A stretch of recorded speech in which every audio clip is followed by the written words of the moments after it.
শিশুদের টিকা বিভিন্ন বয়সে দেওয়া হয়, বিশেষ করে জন্মের পরে 1.5 মাস বয়স থেকে সরকারিভাবে ইপিআই শিডিউলের টিকা 10টা রোগের এগেনস্টে দেওয়া হয়।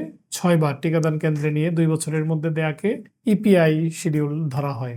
এইখানে খুব মারাত্মক মারাত্মক কিছু রোগের টিকা দেওয়া হয়, বিশেষ করে বিসিজি বা যক্ষা, পেন্টাভ্যালেন্ট যেটাতে ডিপথেরিয়া, হুপিং কাশি, tetanus, haemophilus influenza type B এবং হেপাটাইটিস বি এর মতো জন্ডিসের মতো জটিল রোগে টিকা দেওয়া হয়। এছাড়া 9 মাসে এবং 15 মাসে মিজেলস এবং রুবেলা রোগের টিকা দেওয়া হয়। বর্তমানে এই মিজেলস নিয়ে আমাদের যত চিন্তা, যত দুশ্চিন্তা রোগীদের, চিকিৎসকদের এবং সরকারের। এই মিজেলস বা হাম অনেক ধরনের জটিলতা করে। এর মধ্যে মাথা থেকে যদি আমরা আসি, ব্রেনের কিছু বড় ক্ষতি করতে পারে, চোখের ক্ষতি করতে পারে, ফুসফুসের ক্ষতি করতে পারে, আরো কিছু কিছু অঙ্গের বিভিন্ন রকমের জটিলতা করে।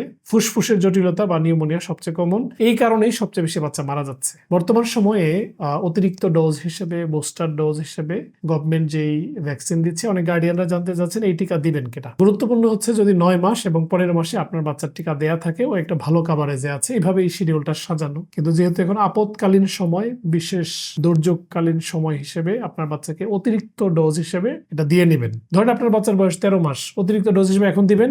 15 মাসে আবার যেই ও শিডিউলের টিকা পাওয়ার কথা সেটা কিন্তু অপরিবর্তিত থাকবে, সেটা কিন্তু দিতে হবে। সুতরাং আপনার বাচ্চার যদি এর ইন্টারিম টাইম হয়, আপনি দিয়ে নেবেন। যদি আগে কমপ্লিট করা থাকে এরপরেও দিবেন। খুব না দিলে অনেক সময় এই প্রাদুর্ভাবের সময় অতিরিক্ত ভাইরাসে এক্সপোজার হওয়ার কারণে এই ধরনের জটিলতার সম্মুখীন হওয়া লাগতে পারে। সুস্থ থাকুক আপনার বাচ্চা, হাসি হাসি থাকুক সারা দেশের সকল শিশুরা। ডাক্তার শফিক, আজকে এ পর্যন্ত। আল্লাহ হাফেজ।